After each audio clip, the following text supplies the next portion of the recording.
ఓం శ్రీమాత్రే నమః. సౌందర్యలహరి 38వ శ్లోకం భావం. సమున్మీలత్సంవిత్కమలమకరందైకరసికం భజేహం సద్వంద్వం కిమపి మహతాం మానసచరం యదాలాపాదష్టాదశగుణిత విద్యా పరిణతి యదా దత్తే దోషా గుణమఖిలమభ్యుపయ ఇవ. పద్మంలోని మకరందమును గ్రోలుట ఎందు పాలు నీరు వేరు చేయుట ఎందు నేర్పరి. హంస పవిత్రమైన మానస సరోవరం నందే సంచరిస్తూ ఉంటుంది.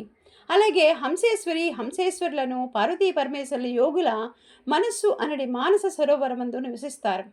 భక్తులు దోషములను విడిచి గుణములను మాత్రమే స్వీకరిస్తారు. ఆ హంస వలెనే, ఆ హంసల కూతల వలెనే అష్టాదశ విద్యలు ఉద్భవించాయి.